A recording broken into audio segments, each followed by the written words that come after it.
से सतगुरुदेव भगवान की जय। गुरुदेव, आपके चरणों में मेरा कोटि कोटि प्रणाम। महाराज जी, 2 साल हो गए आपकी शरण में आए। कुछ समय से जीवन में कभी दुख या प्रतिकूल परिस्थिति आती है तो सबसे पहले भाव यही आता है कि मेरी श्री जी मेरे लिए कुछ अच्छा विधान करने वाली है। महाराज जी, अब तो जीवन में बहुत अनुकूलता है, जिस चीज की चाह भी नहीं थी वो भी पूरी हो रही है।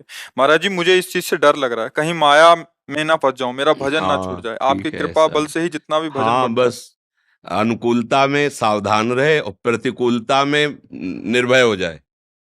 जब प्रतिकूलता विपत्ति आवे तब जान लो तुम्हारा कोई बाल बांका नहीं कर सकता, क्योंकि आसपास प्रभु हैं।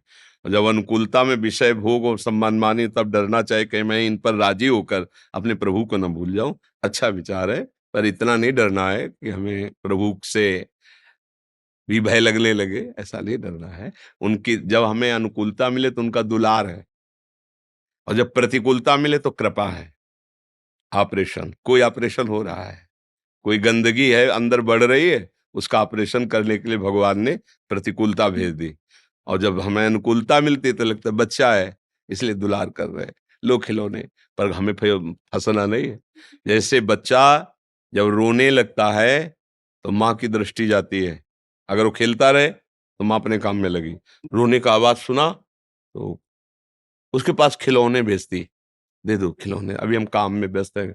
वो खिलौने से ना खेले फिर रोते रहे तो दूसरे को भेजती, तू गोद में ले ले थोड़ी देर के लिए। लेकिन उससे भी चुप ना हो तो माँ को विवश होकर अपनी गोद में लेना पड़ेगा।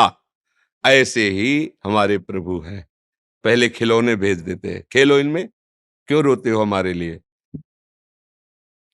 कुछ अपने लोग ऐसे बच्चे होते हैं खिलौनों में खेलने लगते हैं, माँ शांत है खेल ले।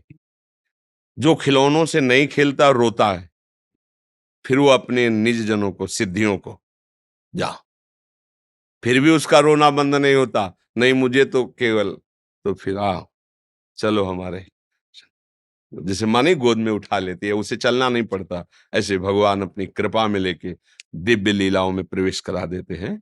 इसलिए डरते रहो, और अपना रोना बंद नहीं होना चाहिए। रोना बंद मतलब राजी नहीं होना चाहिए। हमें फुसलाओ मत, अब हमें सिर्फ आप चाहिए।